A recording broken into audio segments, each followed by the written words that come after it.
Welcome back to another episode of Prop Sutras with Balaji Rao. Prop Sutras is presented to you by Prop News Time, India's leading digital real estate media platform.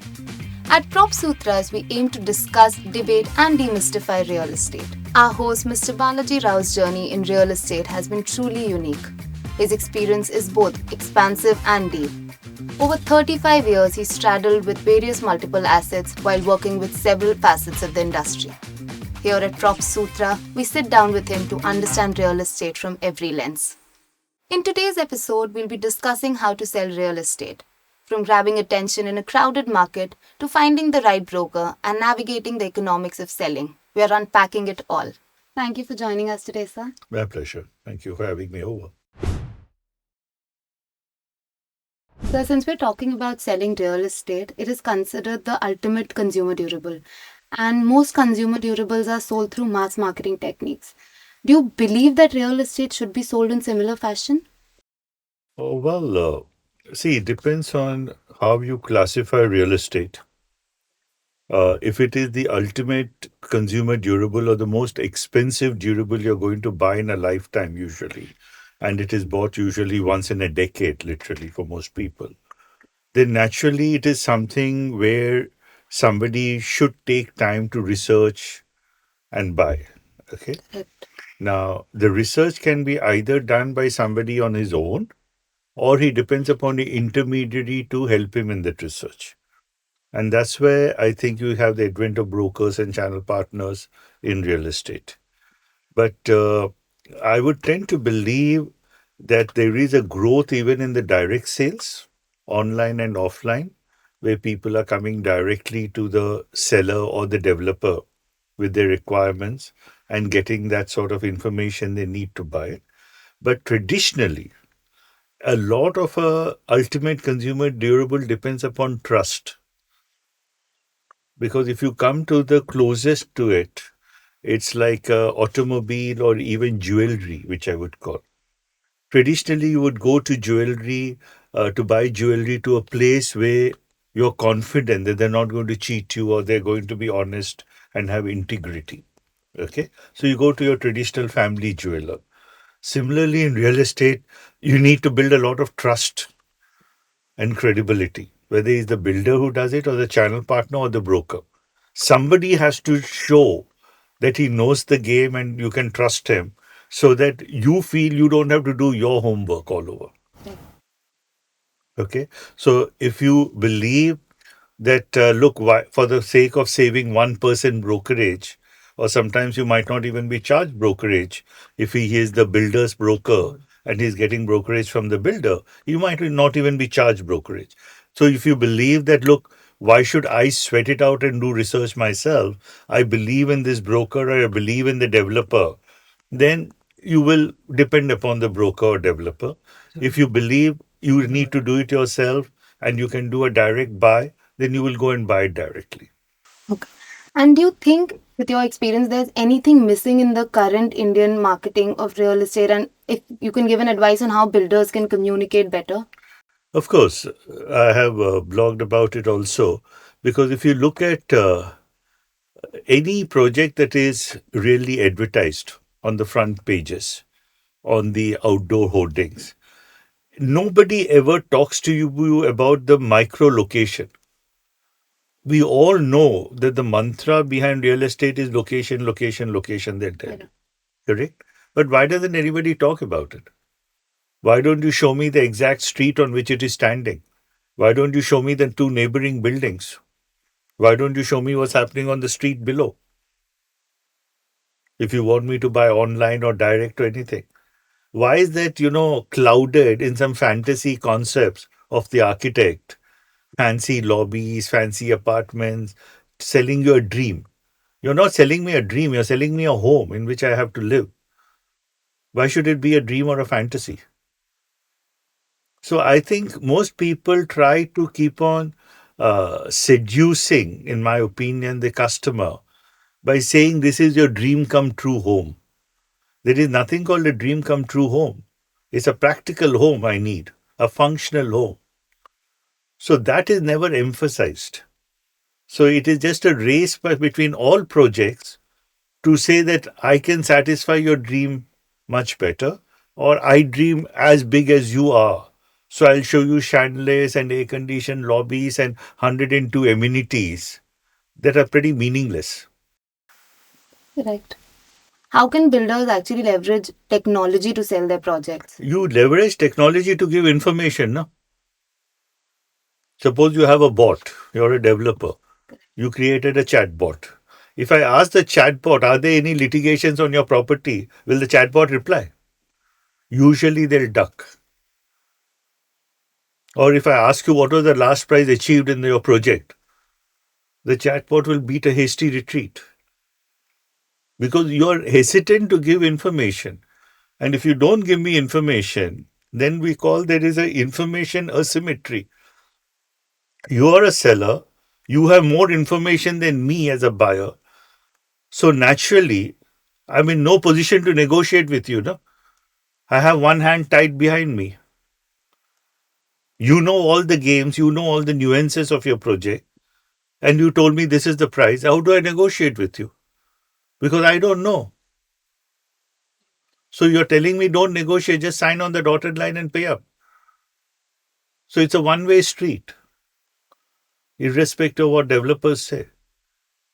And that's not fair. If you really want your industry to grow, put all the information out there. No? So we're getting into the next segment of how you need to find the right broker. And with your experience, what are the types of brokers you've come across with? See, there'll only be basically two types of brokers, the useless one and the useful one. The useless broker is the guy who just introduces you. He just knows where the project is, or he knows who has a flat to sell. And then he can't do anything else. So he just, you should just give him a finder's fee, what we call. But the useful broker is the one with knowledge, one who will guide you, the one who has knowledge of the project or of the property that is being sold. That is what distinguishes a broker from being an amateur or a professional. If you're an amateur broker who is doing it as a side gig because you're working somewhere else, or you're a watchman, or you're a neighborhood shopkeeper, or a neighbor, that doesn't work. You need to be a professional broker. So today, even under RERA, you need to license yourself, register yourself, pass the exam. You have to have some understanding of the property markets. But a good broker is somebody who has the knowledge, who keeps himself abreast of what's happening every day. And that's where I appreciate your publication also, because it keeps a broker on his toes. It tells a broker that spend 2 minutes, you will at least know what's happening. You know, what are the recent decisions? What are the recent policy changes? What is the recent price? What other project has been launched in the... Have an idea.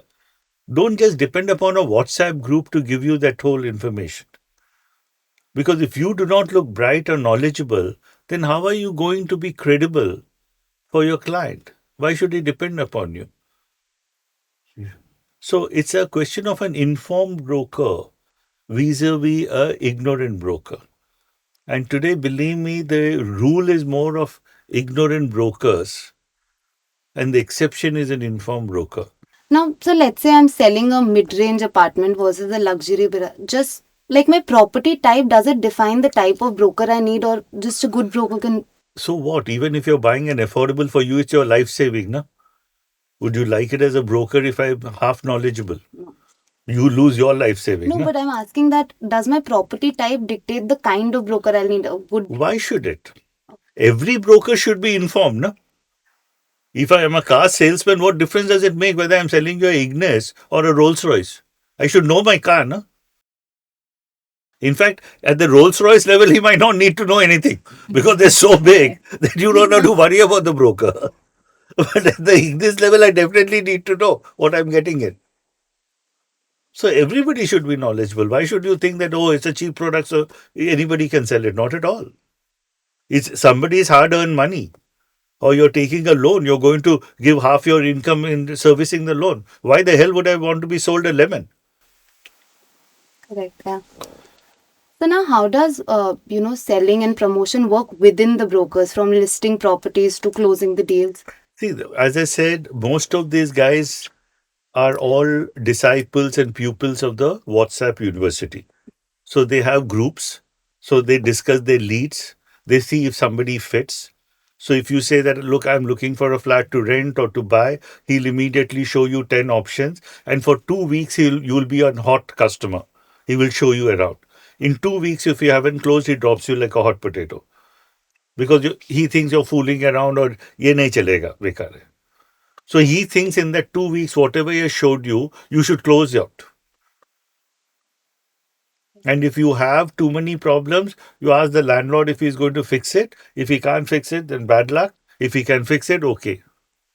See, the whole thing is very cavalier. It's callous.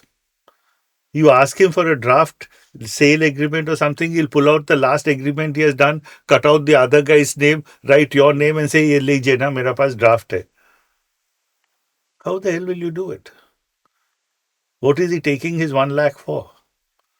It's not a small amount of money. It's not, yeah. So the broker has to be informed.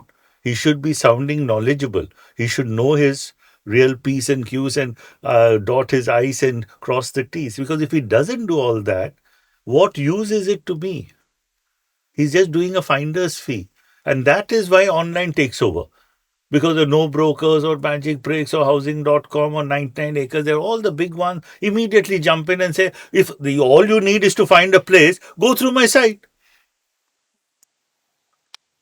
But if the broker says it's not just easy finding a place, it's also because I'm knowledgeable, I'm interpreting, I'm translating, then you will say, yes, I need this guy. It's worthwhile giving him that 1 lakh because I need him.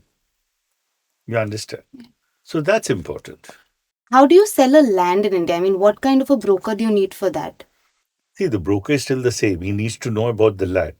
But land deals are even more difficult than buying a property. Because land per se, you can buy, of two types. The one land which most people buy today are what we call in gated communities. You're developing a huge project. Within that community, you're buying a plot of land. There will be of various sizes and you buy one. That's a little bit safer if the developer is credible. He would have cleaned up the title. He would have put a boundary wall. He would have put a gate. He'll tell you, he'll give you some amenities. So you're buying land within that. The other land which people buy is when you go and buy a land directly. It's not a part of any community. So you're buying a piece of land and on which you want to construct your dwelling, whether it's a bungalow or a villa, whatever you want to do. Correct? The second one is even more difficult because there can be litigations, there can be approval problems.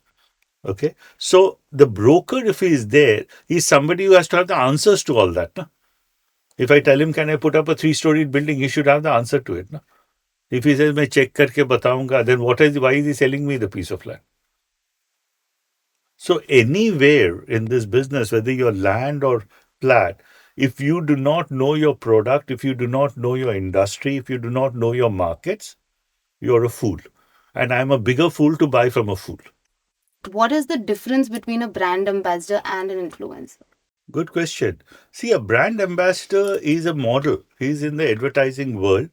He has a stature, he has a personality. People look up to him for something. And he is saying, I am a brand ambassador for this brand or for this project. And I'm telling you, this is a great project. Okay. But he's not saying I'm knowledgeable about the project. He's lending his name to the project. An influencer says he's neutral. He never says he's a brand ambassador of the project usually. He says, look, I have tested all these products and I think this is the best. Okay. So he is taking on the mantle of being knowledgeable. He's not taking on the mantle saying, I'm just a brand ambassador because my principles of honesty and integrity I find in this brand. No. He's saying, I understand the market and having read the market, I feel that you should buy this into this project. So that is the difference. Any closing thoughts on what you want to tell the brokers? I always tell any stakeholders of this sort of industries, which these are all billion-dollar, trillion-dollar industries. You want to be a serious player, you want to earn well, you better be skilled. You want to be skilled, you better have knowledge. And if you want to have knowledge, catch up, read the news, have the information at your fingertips. That's the only way out: hard work and discipline. That's a wrap for this episode of Prop Sutras. If you found this conversation insightful, press the like, share, and subscribe button. Also, if you have any questions, drop them in the comments and we'd love to take them in our upcoming podcast.